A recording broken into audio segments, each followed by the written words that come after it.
Assalamualaikum warahmatullahi wabarakatuh. Selamat pagi Pak Bo dan selamat pagi teman-teman.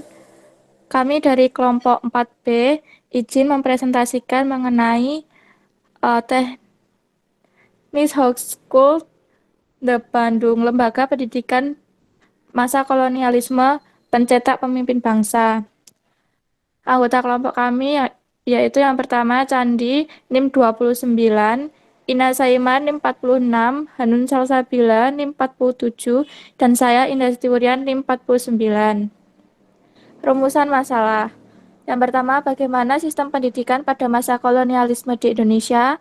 Dan yang kedua, bagaimana signifikasi dan relevansi teknik High School di Bandung.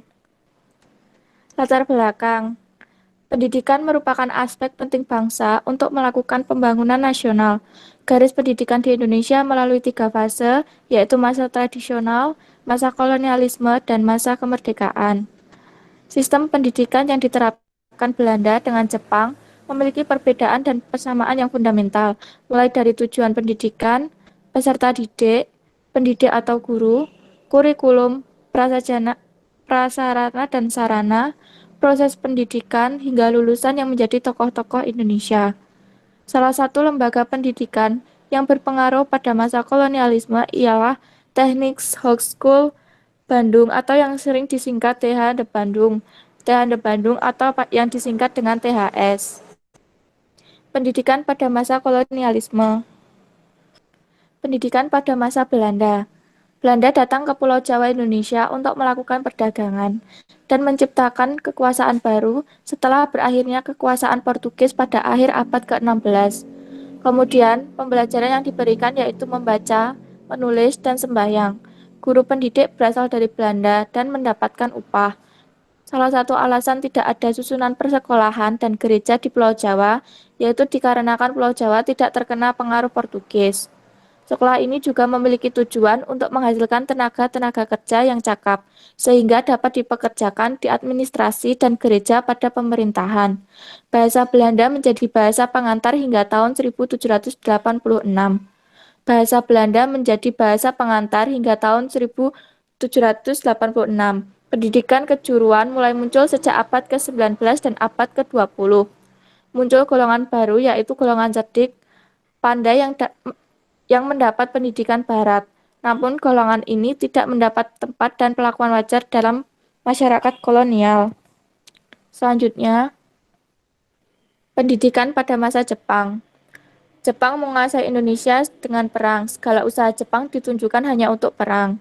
Runtuhnya pengaruh kolonial Belanda diikuti dengan tumbangnya sistem pendidikan pula. Hanya susunan sekolah untuk anak-anak Indonesia saja yang tertinggal.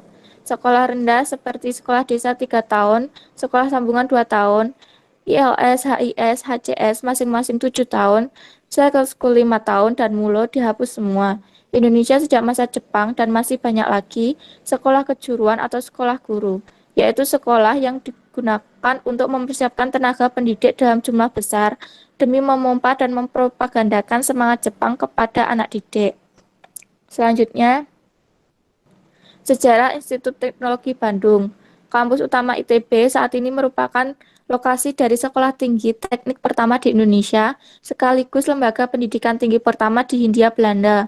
Walaupun masing-masing institusi pendidikan tinggi yang mengawali ITB memiliki karakteristik dan misi masing-masing.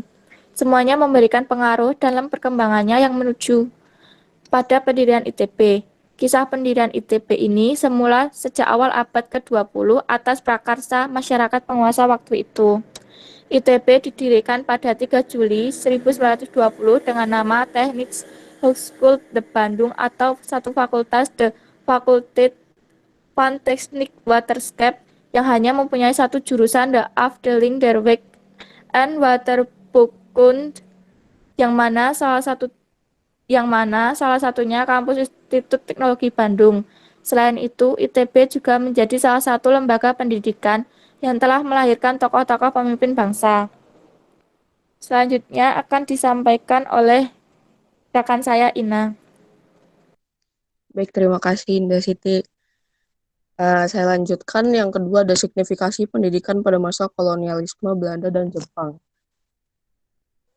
Oke, teknis hub school di Bandung, hubungannya sama signifikasi itu tadi, ini merupakan peristiwa penting dalam perkembangan pendidikan masa kolonial yang terjadi di Bandung. Soalnya yaitu dibukanya teknis hub school di Bandung ini sebagai lembaga pendidikan yang banyak mencetak pemimpin bangsa pada masa itu, sesuai judul yang kami. Selanjutnya, oke, teknis hub school Bandung ini atau THS atau yang sering kita dengar dengan Institut Teknologi Bandung (ITB), ini merupakan perguruan tinggi teknik tertua di Indonesia. Nah, pada masa kolonial Belanda, mereka mendirikan teknis school di Bandung ini di kota Bandung, yang mana pada saat itu bertujuan untuk memenuhi kebutuhan tenaga teknik yang semakin terbatas pada masa kolonial Belanda akibat pecahnya Perang Dunia I. Jadi pihak Belanda sendiri tidak mungkin tanpa tujuan mendirikan lembaga pendidikan tersebut untuk memenuhi tenaga teknik pada masa kolonial itu. Lalu sekolah pendidikan yang didirikan pada 3 Juli 1920 ini dahulu hanya terdapat satu fakultas, ialah The Faculty van Technische Wetenschap, dan hanya ada satu jurusan, yaitu Waterpauw.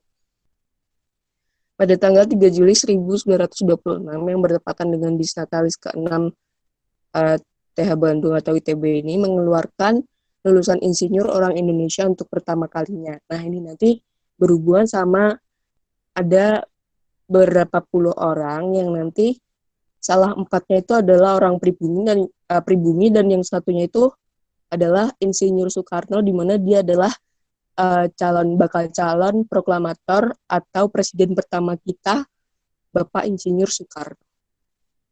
Suatu permulaan dan harapan akan berpengaruh besar bagi Indonesia karena melahirkan cendekiawan, salah satunya lulusan tersebut ialah Insinyur Soekarno yang kelak menjadi proklamator Indonesia sekaligus presiden pertama kita sebagai bangsa Indonesia yang telah merdeka. Selain tokoh besar seperti Insinyur Soekarno, Institut Teknologi Bandung juga menjadi kota pertama tempat B.J. Habibie menimba ilmu, yaitu di jurusan teknik elektro yang ia pilih.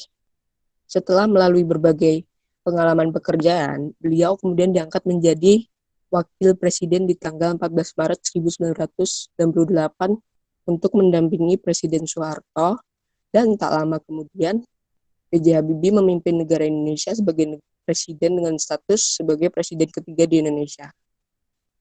Dapat dilihat dari sini, THB atau ITB yang dikenal ITB ini banyak mencetak nama-nama berbakat, utamanya di bidang teknologi, dan tambahan pula di bidang politik. Nah, terdapat pula lulusan ITB lainnya, yaitu Putu Hina, yang merupakan sahabat karib dari Insinyur Soekarno. Ia terlibat dalam revolusi kemerdekaan dan menjabat 3 kali jabatan Menteri Pekerjaan Umum seusai proklamasi kemerdekaan Indonesia. Setelah masa akhirnya, pejuang yang merupakan tokoh nasional ini dianugerahi bintang tertinggi Mahaputra Utama. Oh iya, untuk tambahan buat teman-teman tahu, pada tahun 1944 sampai 1945 pada masa kolonialisme Jepang, THB atau TH Bandung ini berubah nama menjadi Bandung Kogyo Daikaku atau disingkat BKD, dan menjadi sekolah tinggi teknik STT di Bandung setelah Indonesia merdeka. Kemudian pemerintah Indonesia meresmikan menjadi ITB pada tanggal seperti yang sudah disampaikan rekan saya di awal tadi. Terus sekedar tambahan.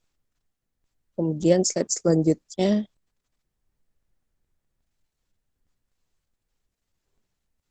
Oke, conclude dari signifikasi ini. Signifikasi yang dapat kita pastikan ialah berdirinya teknis hub school di Bandung ini memunculkan elit baru yang merupakan golongan-golongan terpelajar. Kemudian golongan yang biasa disebut golongan priai oleh masyarakat Bandung itu akan menjadi penggerak dari peranan dan fungsi-fungsi yang diciptakan oleh perkembangan proses birokrasi, komersialisasi, dan urbanisasi. Diperkuat dengan adanya status kota Bandung yang pada saat itu sebagai pusat dari zaman dulu aja udah sebagai pusat dari kekuasaan ekonomi yang strategis dan pusat pendidikan pada masa kolonial. Hal ini menciptakan sejarah yang cukup signifikan di mana para kaum golongan intelektual yang berasal dari pendidikan di Kota Bandung bergerak dan melibatkan diri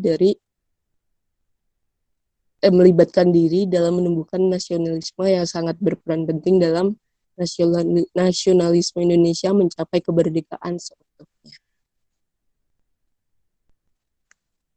Baik, saya kembalikan ke moderator. Baik, terima kasih Mbak Ina. Selanjutnya akan dipresentasikan oleh Mbak Anun. Silakan Mbak Anun. Terima kasih. Saya akan melanjutkan tentang relevansi pendidikan pada masa kolonialisme Belanda dan Jepang.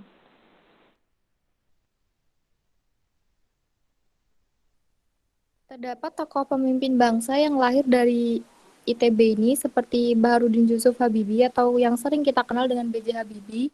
Dan di Indonesia sendiri, Habibie kemudian menjabat sebagai Menteri Negara Ristek atau Kepala BPPT dan memimpin perusahaan BUMN industri strategis. Kemudian pada tahun 1995, beliau berhasil memimpin proyek pembuat pesawat yang diberi nama N250 Gatot Kaca, di mana pesawat ini yang dibuat pertama oleh Indonesia. Kemudian, setelah IPTN ditutup, B.J. Habibie kala itu masih menjadi Menteri Riset dan Teknologi. Beliau kemudian diangkat menjadi Wakil Presiden pada tanggal 14 Maret 1998 untuk mendampingi Presiden Soeharto. Setelah Presiden Soeharto lengser, otomatis B.J. Habibie ini secara resmi menggantikan menempati kursi nomor 1 di Indonesia.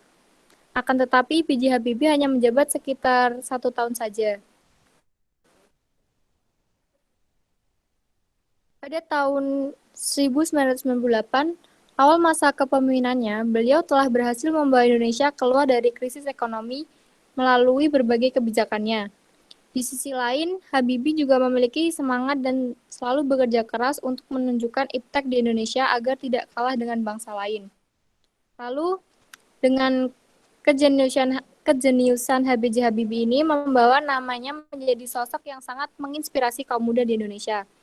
Setelah mundur dari jabatannya sebagai presiden, beliau mendirikan The Habibie Center yang yakni membuat sebuah lembaga penelitian yang berupaya dalam membangun demokratis di Indonesia dengan tujuan untuk membangun sumber daya manusia yang telah berjasa dan dalam berbagai ilmu pengetahuan di Indonesia.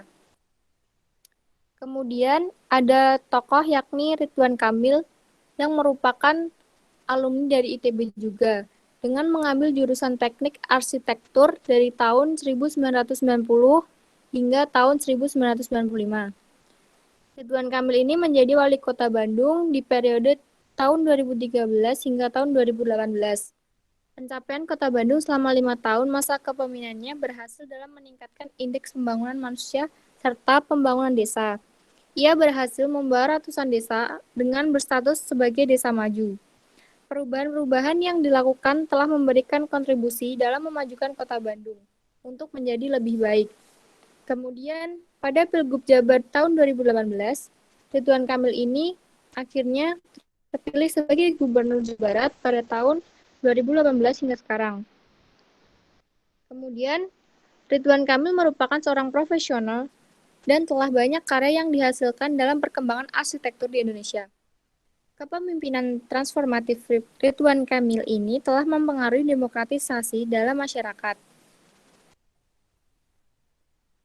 Selanjutnya, kepemimpinan transformatif yang dilakukan oleh Ridwan Kamil ini merupakan bentuk suatu komunikasi yang terbuka antara pemimpin dalam hal Ridwan Kamil dengan konstituen menjadi cara yang ampuh untuk menumbuhkan kepercayaan politik. Kemudian kecakapan politik, pengetahuan dan kepentingan politik, dan partisipasi politik bagi masyarakat dalam membangun budaya kewarganegaraan. Yang terakhir, ITB bisa menjadi seperti sekarang ini tidak melalui jalan yang instan, akan tetapi telah melewati berbagai proses perjalanan yang sangat panjang. Ya, di sini kita bisa belajar bahwa untuk menjadi besar membutuhkan proses yang panjang, yang dimana di dalamnya proses itu kita harus terus berbenah diri menjadi versi yang lebih baik dan akan selalu berusaha untuk menjadi yang terbaik. Waktu saya kembalikan kepada moderator. Baik, sekian presentasi dari kelompok kami. Kami membuka 3 penanya. Silakan bagi yang mau bertanya. Saya Mbak Indah. Silakan. Saya Gita Febriana Karunia Putri, NIM 43, ingin bertanya. Jika dahulu tujuan utama dibangunnya ITB adalah untuk mencetak lulusan tenaga teknik yang semakin terbatas pasca adanya Perang Dunia I, maka untuk saat ini bagaimana eksistensi dari ITB sendiri sebagai kampus teknik tertua di Indonesia dalam pandangan masyarakat? Terima kasih. Baik, terima kasih Mbak Gita. Untuk penanya selanjutnya dipersilakan. Izin bertanya, Mbak. Baik, silakan. Perkenalkan, nama saya Kusuma Ayu Astria, NIM 54. Saya ingin menanyakan, menurut kelompok Anda, sesuatu atau budaya apa dari bidang pendidikan di zaman kolonialisme yang masih dipertahankan? Mohon dijelaskan. Terima kasih. Baik, terima kasih kembali. Selanjutnya untuk penanya yang ketiga dipersilakan. Saya Budi Fatutama izin bertanya, Mbak. Silakan Mas Budi. Saya izin bertanya. Tadi kan sudah seperti apa yang sudah disampaikan sebelumnya, saya ingin bertanya, apakah ada keterkaitan antara materi pembelajaran pendidikan di ITB dengan lahirnya para pemimpin bangsa? Sedangkan seperti yang kita ketahui, di ITB adalah perguruan tinggi yang mempelajari teknik dan bersifat eksakta, sedangkan dalam politik sendiri lebih bersifat dinamis. Seperti itu, Mbak. Sekian, terima kasih. Baik, terima kasih kembali untuk Mas Budi. Baik, kami akan menjawab pertanyaan dari teman-teman. Yang pertama, pertanyaan dari Mbak Kusuma akan dijawab oleh Mbak Hanun. Silakan Mbak Hanun. Terima kasih. Akan menjawab pertanyaan dari Mbak Kusuma Ayu Astria yang pertanyaannya, menurut kelompok Anda, sesuatu atau budaya apa dari bidang pendidikan ini di zaman masa kolonialisme ini masih dipertahankan? Mohon dijelaskan. Menurut kelompok kami, budaya itu masih seperti dalam setiap sekolah saat ini, bahwa peserta didik duduk dalam formasi berbanjar menghadap ke depan dan seorang guru berdiri di depan kelas. Maka itulah adalah sistem yang diwariskan oleh Belanda, yang dimana sistem seperti ini merupakan struktur kelas di era skolastik di Eropa. Begitu, apakah dapat diterima?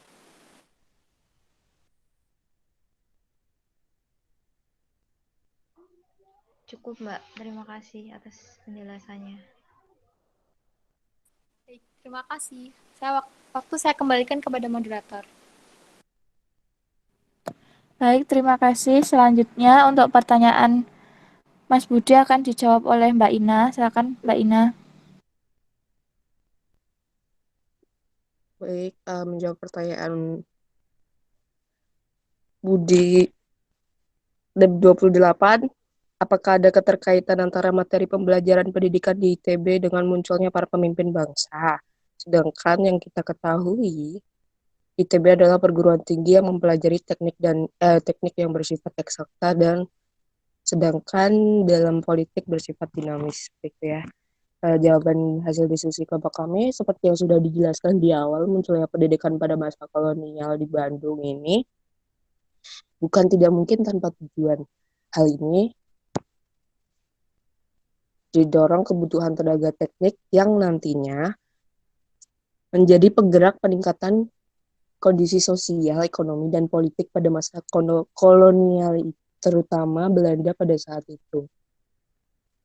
Penyelenggaraan pendidikan ini awalnya mendapatkan tantangan dari masyarakat Bandung pribumi itu karena adanya diskriminasi prioritas anak-anak keturunan bangsawan dan juga tantangan dari berbagai pihak masyarakat yang menganggap pendidikan pada masa kolonial itu tidak hanya bagian dari rencana keuntungan penjajah sendiri. Jadi yang tadinya maksud Belanda ya pengen buat apa namanya lembaga pendidikan pencetak teknik yang buat peningkatan masa kolonial itu sendiri, sama rakyatnya ada gerakan, ada apa, ada usaha tersendiri juga buat biar biar bukan penjajahnya sendiri gitu yang untung.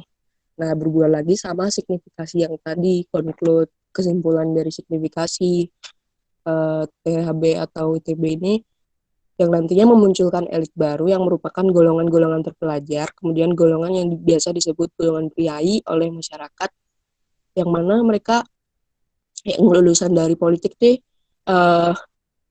bisa nih memajukan perkembangan proses birokrasi, komersialisasi, dan urbanisasi. Diperkuat juga kan sama status Bandung yang saat itu lumayan strategis. Hal ini menciptakan sejarah baru, sejarah yang cukup signifikan, di mana para kaum golongan intelektual yang berasal dari ITB tadi ini bergerak dan melibatkan diri dalam menumbuhkan nasionalisme yang berperan penting untuk perkembangan Indonesia sendiri tadi. Seperti itu, apakah ada sanggahan atau bisa diterima, Budi? Wah, terima kasih atas penjelasannya Mbak Ina. Dapat diterima dengan sangat jelas. Terima kasih. Baik, sama-sama. Baik, untuk pertanyaan selanjutnya dari Mbak Gita akan saya jawab. Menurut pertanyaan dari Mbak Gita itu, jika dulu tujuan utama dibangunnya ITB adalah untuk mencetak lulusan tenaga teknik yang semakin terbatas pasca Perang Dunia I, maka untuk saat ini bagaimana eksistensi dari ITB sebagai kampus teknik tertua di Indonesia? Menurut kelompok kami, awal berdirinya ITB itu hanya terdapat satu fakultas, yaitu Fakultas Van Technics Wetenscape, serta hanya ada satu jurusan, yaitu The Weekend Waterbouw Perguruan Tinggi Teknik, yang semula hanya mempunyai satu jurusan pendidikan. Kini ITB telah memiliki 26 departemen program sarjana, 34 program studi S2, dan 3 bidang studi S3 yang meliputi unsur-unsur ilmu pengetahuan, teknologi, seni, bisnis, dan ilmu kemanusiaan. Pada masa sekarang, ITB telah mengembangkan berbagai fakultasnya dan memperbanyak program studinya yang telah disesuaikan oleh kebutuhan pasar kerja. Di sisi lain, ITB juga berusaha untuk memusatkan pendidikannya pada kebutuhan tenaga peneliti atau pengembangan ilmu pengetahuan, teknologi, dan seni. Hal ini diupayakan guna memajukan sumber daya manusia yang akan melanjutkan arus kehidupan di masa depan.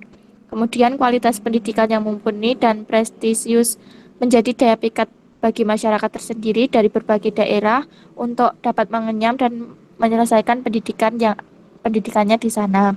Kemudian dari kampus ini telah lahir berbagai alumnus hebat dan menjadi tokoh seperti halnya Presiden Soekarno, B.J. Habibie, Putu Hina, dan tokoh-tokoh lain seperti Ridwan Kamil yang sangat terkenal dan berpengaruh bagi Indonesia sendiri. Begitu Mbak Gita. Apakah ada tambahan atau sanggahan? Cukup dari saya Mbak Indah, terima kasih. Terima kasih kembali Mbak Gita. Pertanyaan-pertanyaan sudah dijawab oleh kelompok 4. Selanjutnya saya kembalikan kepada Pak Pur.